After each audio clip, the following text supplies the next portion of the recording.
الانسحاب فورا من الصراع الدائر في سوريا.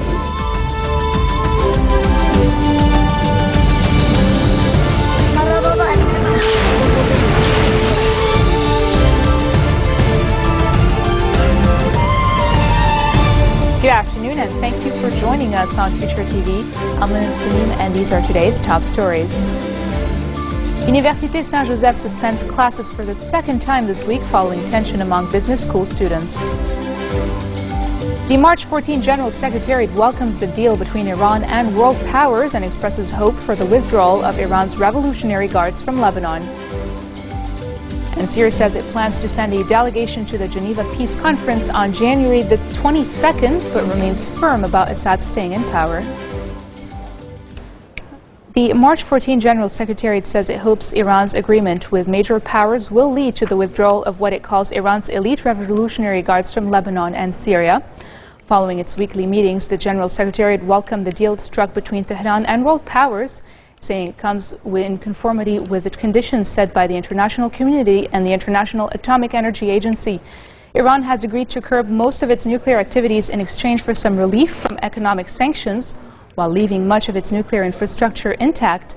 The March 14 General Secretariat hopes the agreement will limit the harsh sanctions imposed on it, in parallel with a decision by Tehran to revert its traditional policy to hit stability in the region. Université Saint-Joseph has suspended classes for the second time in 1 week following tensions among business school students. Security sources say tensions ran high this morning at USG's Huvelin campus after a Hezbollah-affiliated student was overheard calling a Hezbollah official on his cell phone. They said USG sent text messages to business school students informing them of the one-day suspension of classes at Huvelin campus. The sources say USG launched an investigation into the encouragement. On Monday, security forces stepped in after tension on the campus drew calls for intervention. The brawl appeared to have been sparked when some students drew graffiti of the name of Habib Shartoumi, the assassin of President-elect Bashir Gemayel, with a heart under it. March 14 students blamed Hezbollah students for the drawing, prompting a minor scuffle between Hezbollah supporter and a Lebanese forces partisan. Prime Minister Najib Mikati has held talks with several Qatari officials in the capital of Doha, including the Emir Sheikh Tamim bin Hamad Al Thani.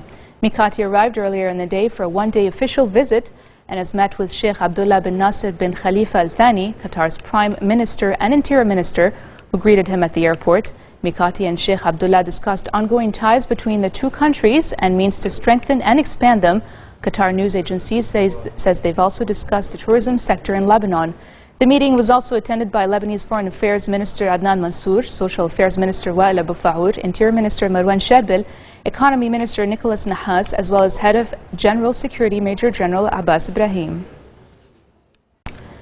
Deputy Assistant Secretary Kelly Clements wrapped up her visit to Lebanon, where she met with government and non-government representatives who work with Syrian refugees and the Lebanese communities.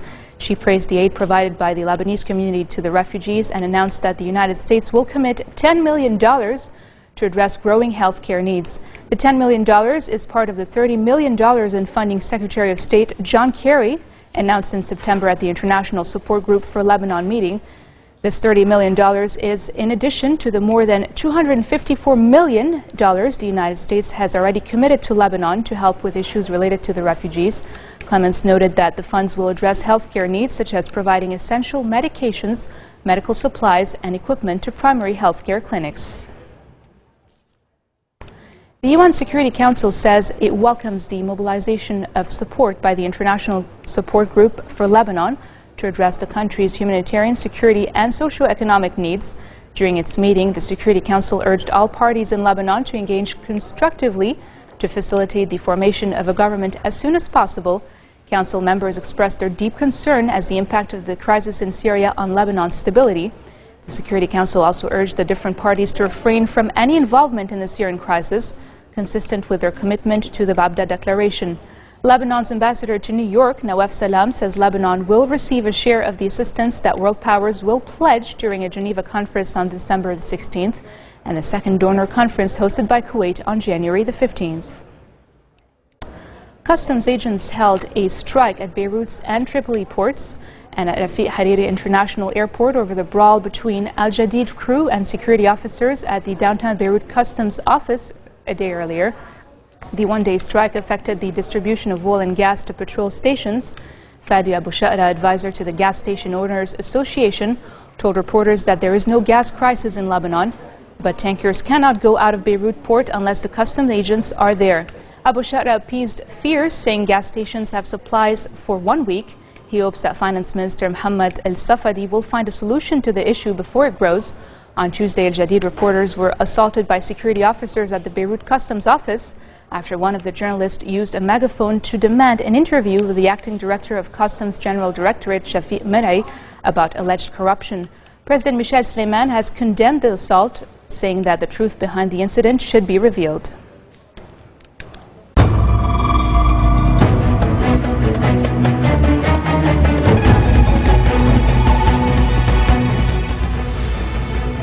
Syria says it will send a delegation to a January 22nd Geneva peace conference under the orders of President Bashar al-Assad. This is according to a foreign ministry source. The Geneva peace conference is aimed at ending the nearly 3-year-old civil war, which has killed thousands and driven millions from their homes.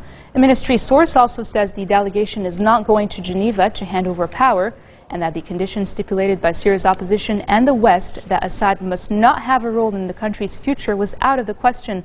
The source criticized the French, British and other foreign ministries as well as their agents in the Arab world who have insisted that there can be no place for President Bashar al-Assad in the transitional period.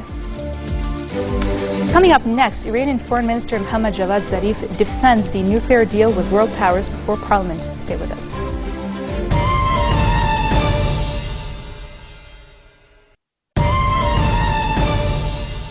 Welcome back. Relatives say 3 suspected Palestinian militants killed by Israeli troops previously had evaded arrest by Palestinian security forces in the West Bank.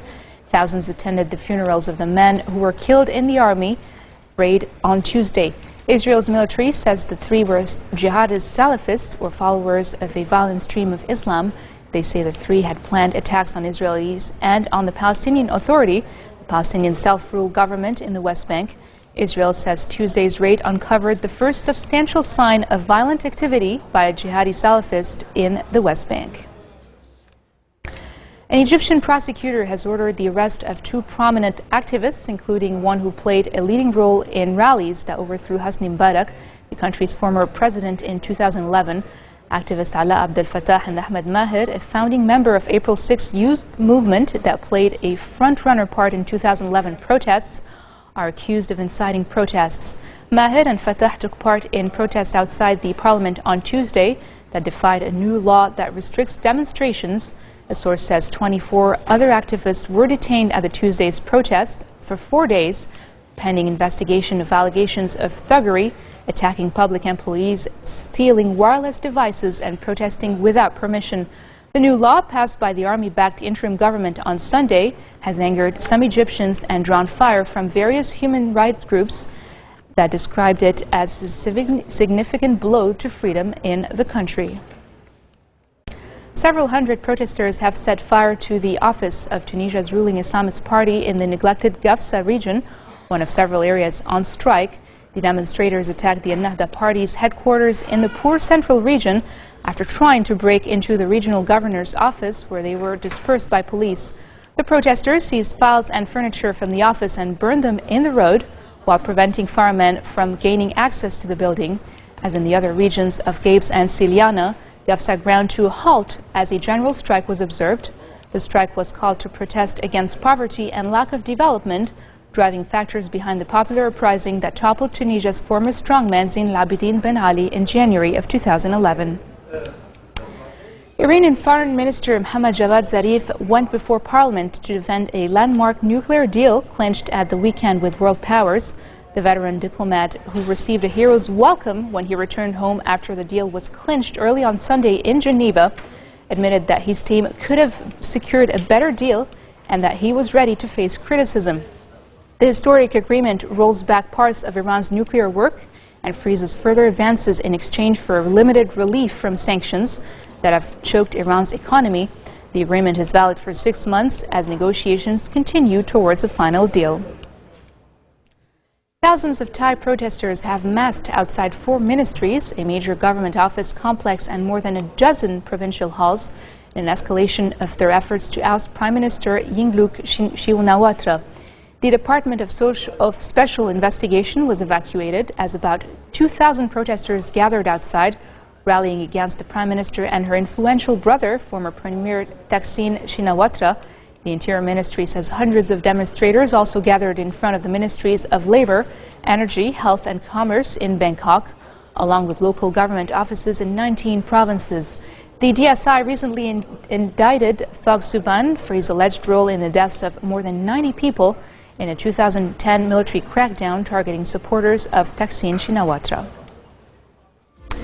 And now for news around the world in brief. A powerful storm dumps heavy snow and rain over much of the eastern United States just days before millions of people travel for the Thanksgiving holiday.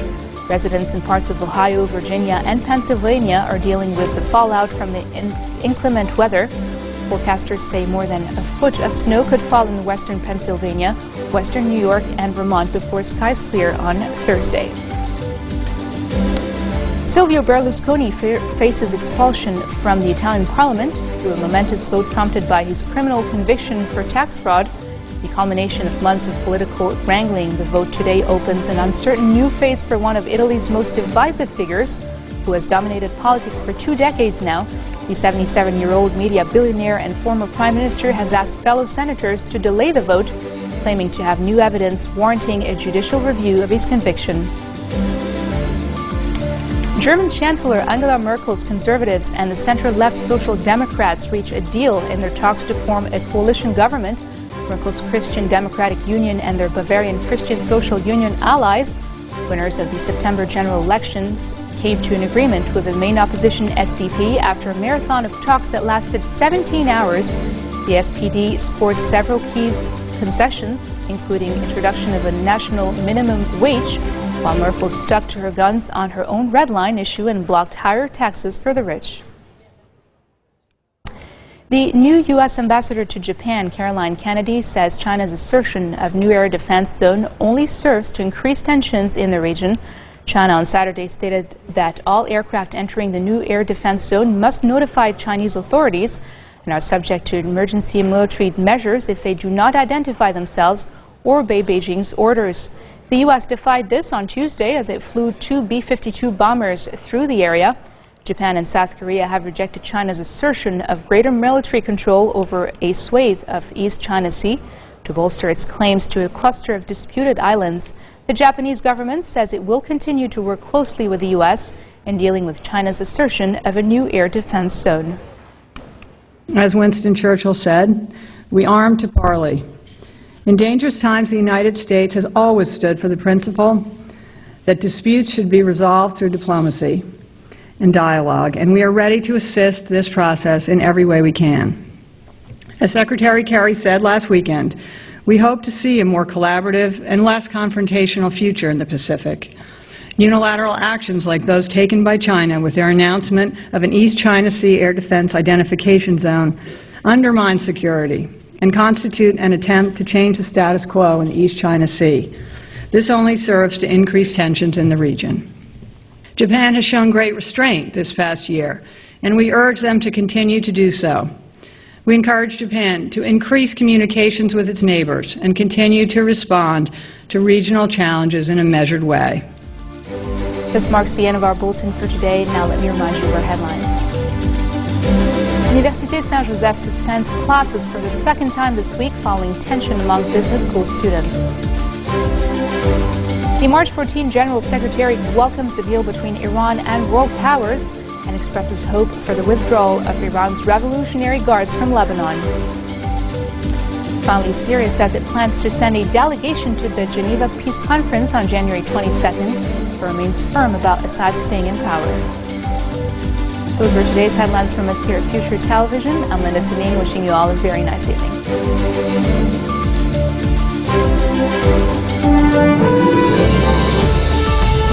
الانسحاب فورا من الصراع الدائر في سوريا